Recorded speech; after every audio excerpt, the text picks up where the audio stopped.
What is up, guys? It's your boy Cold as Ice Cactus, and today we are going to be showcasing the abilities, the gear, and the combos that you can slot into your builds that will be absolutely cracked in less than 24 hours when episode Revenant launches in Destiny 2. And so, let's get started.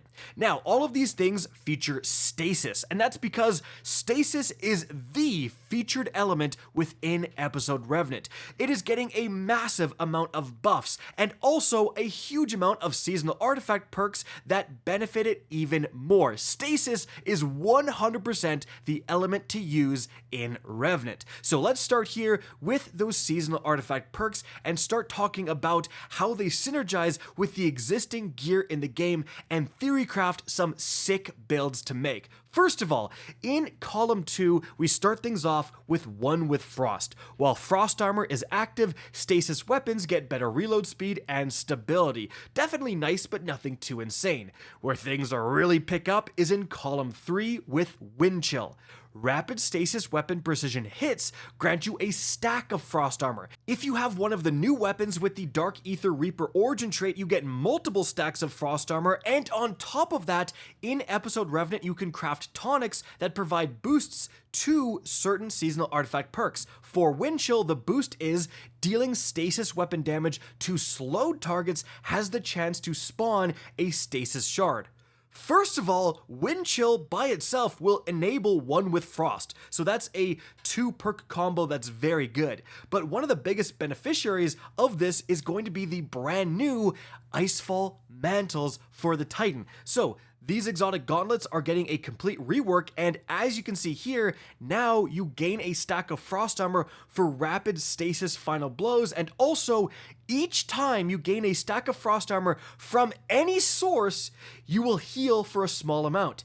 That means you're just using a stasis weapon every time you get either rapid kills with it or just rapid hits with it, and you get a Frost Armor stack, you will also heal. That's pretty darn awesome. But really, it's just a massive increase to your survivability overall. Frost Armor provides damage resistance, and so that means use a stasis weapon, shoot guys with it. As long as you're getting precision hits, you will get more and more damage resistance. That, again, by itself is extremely powerful.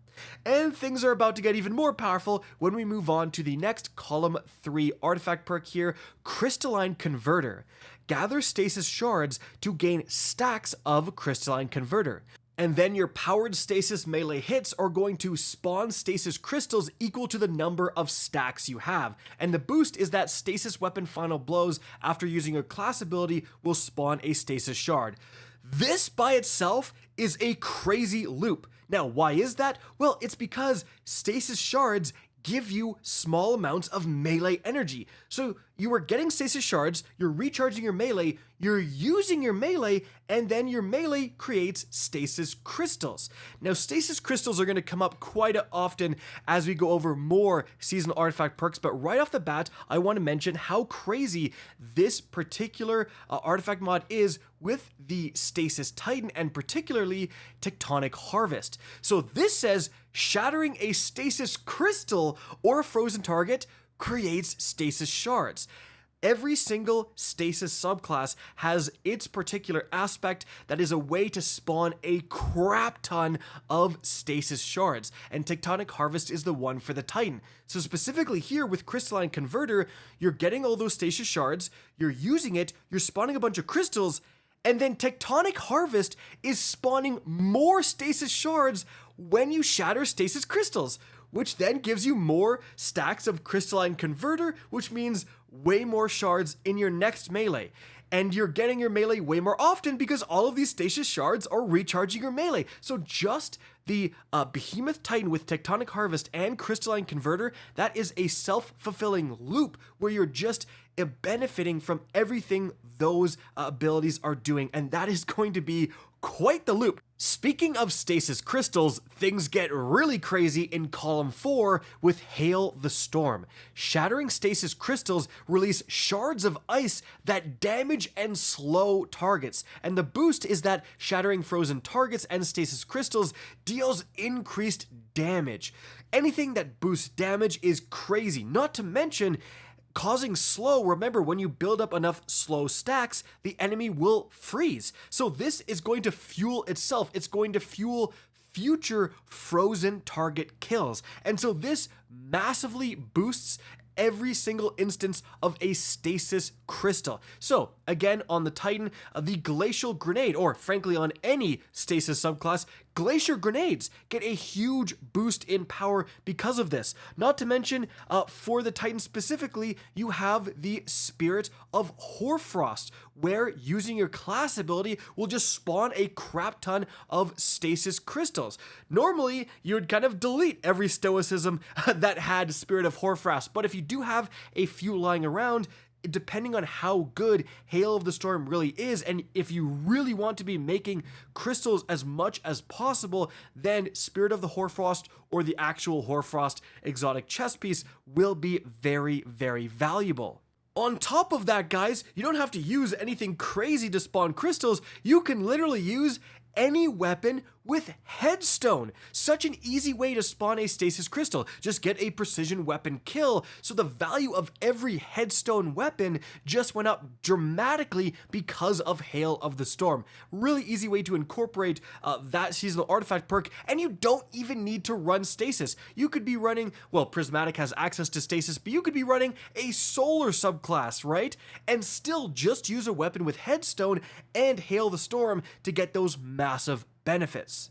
And next up, also in column 4, we have Armor of Aramis. While Frost Armor is active, taking critical damage from combatants causes you to emit a freezing burst, and the boost increases the radius and the strength of that burst. Now, this is already crazy with Wind Chill, because you get Frost Armor just for getting stasis weapon precision hits, but it's especially crazy with the stasis aspects that generate stasis shards. As you can see right here, for the Hunter, you have Grim Harvest. For the Warlock, you have Glacial Harvest, and for the Titan, you have Tectonic Harvest, but all three of them have the effect where if you pick up these stasis shards, you get stacks of Frost Armor. So think about that loop just with Armor of Aramis. You have Frost Armor, you get wounded, you emit a freezing burst, you freeze nearby enemies, which are going to spawn stasis shards thanks to Glacial Harvest, and then you're going to instantly get Frost Armor again. So it's just going to be a self-fulfilling loop just with those two things. Glacial Harvest, and again, every single aspect that spawns a bunch of stasis shards, man, they are looking really good next season. Especially because moving to column 5, we have Served Cold. Picking up a stasis shard grants you class ability energy. Picking up a Void Breach grants you melee energy. So this is crazy because if you're already spawning a ton of stasis shards, you know, you're using it to create those crystalline converter stacks and spawn crystals, you're using them to get your melee back, all that stuff. Now suddenly, they're also giving you class ability energy, so you're getting more healing rifts. And if you have the Frost Pulse aspect, you're getting more freezing healing rifts, right? Or whatever your class ability is, like the fact that you can now make your stasis shards, which you can already spawn a crap ton of with stasis, give you another ability back faster is incredibly powerful. But also in column 5, we have Brain Freeze. Frozen combatants become surrounded by a chilling fog which slows combatants that aren't already slowed. Weapons with the new origin trait deal more damage to frozen combatants. And this is really going to be the thing that ties everything together. The additional reward of using stasis, of freezing targets, which is so easy to do with stasis, is now going to create those stasis fogs that will slow more nearby targets. And that means if you're freezing multiple targets, the targets nearby will just be enveloped in so much fog, they're gonna freeze as well, which creates more fog. So anything that freezes targets is just crazy. So now that we have a good look at the new seasonal artifact perks that benefit stasis, let's talk about, build crafting. What stuff do you want to use? Well, for the Warlock, since we're already on it, guys, the Osmiancy gloves are looking absolutely nuts, especially with the Prismatic Warlock. Now, it's already known that it turns out Feed the Void, which gives you Devour, plus Bleak Watcher is nuts. Bleak Watcher is an incredible stasis ability. It's arguably the best overall stasis aspect, and the Prismatic Warlock actually got it, right? So getting your grenade ability back so often with Feed the Void and then being able to spam those stasis turrets is incredibly powerful, right? And you have access to the Cold Snap grenade. Now, specifically because you have Cold Snap for Prismatic, that's why I mentioned the Osmancy gloves. These give you a second Cold Snap grenade. And you can see in the background gameplay, I'm using a Prismatic Warlock with the Osmancy gloves. I get so many, I get literally constant grenades, especially because I'm also using the Buried Bloodline. That is going to give me even more energy, and it's going to help activate Devour more often, more consistently, right? So overall, like, you're just able to chuck so many grenades. In fact, you usually end up with the gameplay loop of throwing a turret and then maybe throwing another turret, and then still having so much recharge that you're constantly chucking out more Cold Snaps while your turrets are still up and going. And Cold Snaps are such an easy way to be freezing those targets, you know, activating Brain Freeze, getting all of those frozen target benefits. But honestly, I think the reason that Stasis is going to be so goated next season is in this example I just gave. We're using a Prismatic Warlock. I've got the Song of Flame as my super because it's cracked. I have Incinerator Snap, so I'm really just using stuff like my Cold Snap grenade and then my Bleak Watcher. I'm taking the best aspects of Stasis so I can get all of these benefits from the seasonal artifact perks while still getting Prismatic and all the benefits that Prismatic bring. Remember, also, you can put on the Facet of Devotion so that defeating targets afflicted with stasis or strand debuffs grant bonus light transcendence energy. This is a crazy fragment because it means I can fully commit to stasis. I am chucking so many stasis grenades. I'm using my stasis turret. I am going pretty heavy in on stasis for this Prismatic build, and I'm just automatically getting light transcendence, and that means you're going to get transcendence so darn often, even if you're using all stasis weapons and stuff like that to commit to the stasis theme. And we see that same build crafting opportunity with the Prismatic Titan. So guys, here I'm using my Stoicism with Spirit of the Armamentarium plus Spirit of Inmost Light. So I get 2 grenades and they recharge way more often. Well, all I need to do is switch my grenade to those Glacier grenades. And on top of that, you have Diamond Lance. Diamond Lance by itself, as you can see right here, is actually getting buffed next season. But holy crap, is Diamond Lance actually good on the Prismatic Titan? You spawn so many Diamond Lances, like so many, because pretty much everything you fight is going to be afflicted with some sort of, elemental debuff. So the fact that you can use those Diamond Lances, pick them up, throw them at targets, you're going to freeze targets, you're going to get those shatter effects, like you're going to get so many different awesome effects from Diamond Lance that, again, this is a huge benefit to using the Prismatic Titan, and I don't have to fully commit to stasis. Just having 2 Glacier grenades plus Diamond Lance, I am already getting so many stasis crystal spawns, which is going to trigger Hail of the Storm. I'm getting slows, freezes, like it is crazy how much stasis effects I'm getting from just using a Prismatic Titan, while still getting, Dranger's Lash, while still getting Twilight Arsenal and all of the other different benefits you get. Also, I will say, Shield Throw is actually goated here because you throw the shield into stasis crystals, it instantly shatters them. It's really, really good for shattering crystals from afar with like 1 melee throw, so that's pretty darn sick. And speaking of shatters, since the Titan is doing it more, I want to mention here Facet of Ruin. This is going to increase the size and the damage of the burst when you shatter a stasis crystal or frozen target.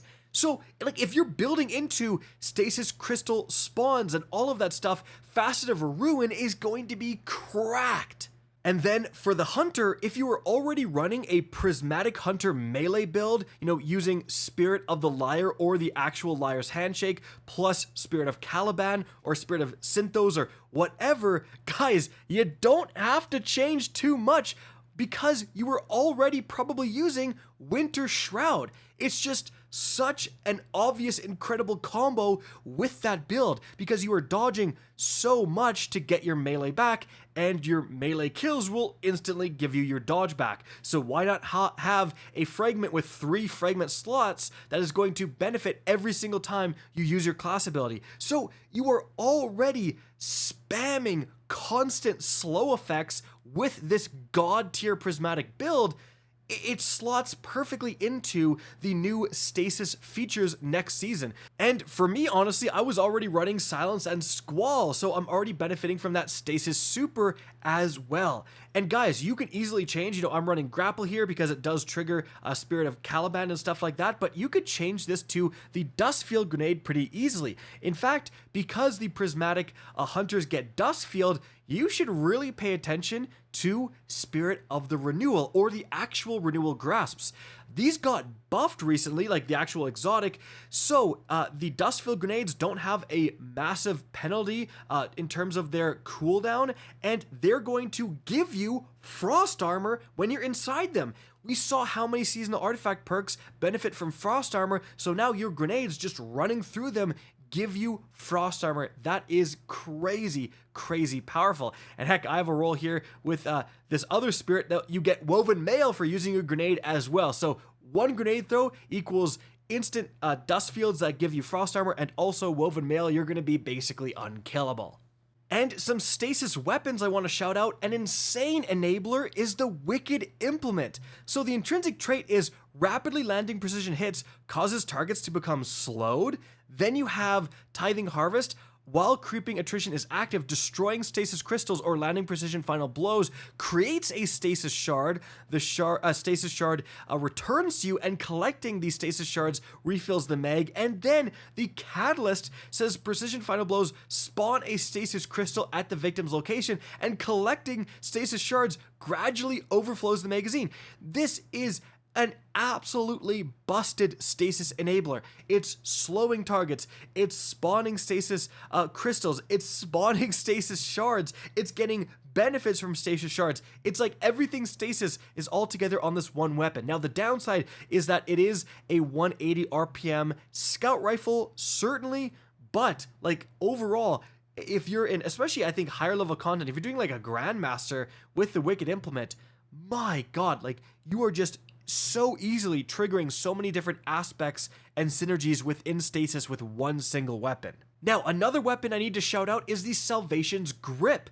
This is a heavy grenade launcher, and grenade launchers are getting buffed to the moon next season. They're going to automatically weaken targets they hit and stuff like that. It's going to be crazy, but this just shoots stasis crystals. It just shoots out stasis. So if you are really committing to the stasis crystal generation, shattering, all that stuff, the Salvation's Grip just fits into that so incredibly. And again, like, you technically don't have to even have stasis within your subclass. If you're just using the Salvation's Grip to spawn a bunch of crystals, you can benefit from stuff like Hail the Storm and all those other seasonal artifact perks just with that combo.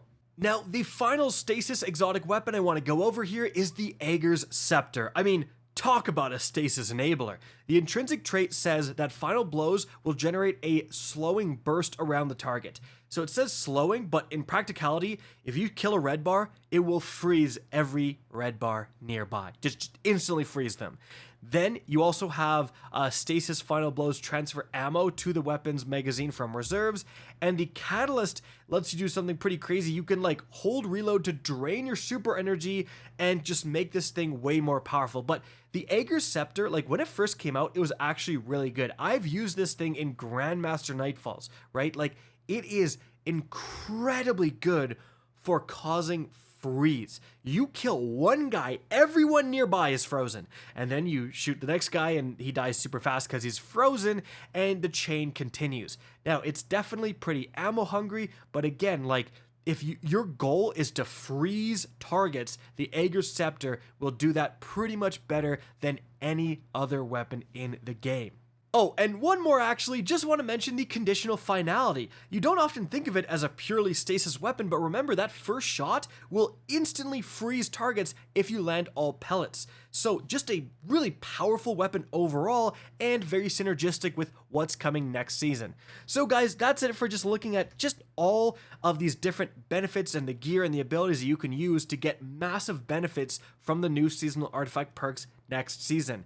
Really, the takeaway is that stasis is going to be cracked, and I really don't think you have to commit to a full 100% stasis subclass. You absolutely can, and that is going to offer the most benefits, but we have Prismatic. Like, the benefit of Prismatic is that you can throw on a couple of stasis abilities, like one stasis aspect, for example, still get so many of these benefits while not committing your entire build around stasis.